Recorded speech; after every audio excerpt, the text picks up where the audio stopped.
আমি রান্না করেছি খাসির কোরমা, কীভাবে দেখাচ্ছি। এটা কিন্তু টমেটো সস, টক দই, মিষ্টি দই, একটু চিনি। দেখেন, এখানে আমি আবার শখ করে একটু কলিজা দিয়েছি, এই যে একটু আলু, টক ঝাল মিষ্টি। আর সেটার মধ্যে টমেটো সস দেওয়া আছে অল্প। প্রথমে কিন্তু খাসিটা অল্প জালে রাখতে হবে, একবারে মশলা মাখিয়ে।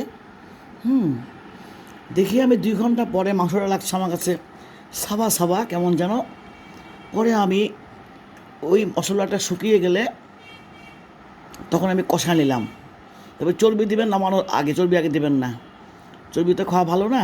আচ্ছা, তখন আমি এই দেখেন এখন আমার মাংসটা নরম তুলতুলা হয়েছে। তারপরে আমি আরও 1-2 ঘন্টা করলাম জাল দিয়ে। দেখেন এখন একদম ওরকম সাবা সাবা আর নাই, রান্না করতে জানতে হবে আর কি। ম্যারিনেট করা ছিল মাংসটা। আচ্ছা, এটা একদম দেশি খাসি, ওই যে না, যেটা বলে যে ক্রস।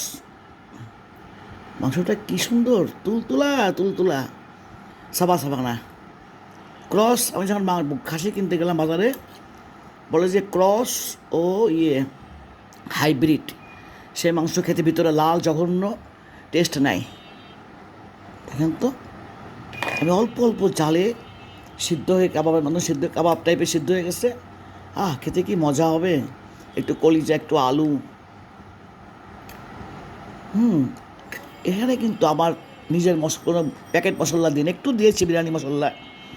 আমি আদা, রসুন, জিরা, বাদাম, দই, যা দিতে হয় আর কি উপকরণ একবারে মাখিয়ে দিয়ে পরে আমি কষাই নিলাম। পরে শুকানোর পরে দেখবে, এইভাবে রান্না করে দেখবেন, অনেকক্ষণ জাল দিয়ে দিয়ে।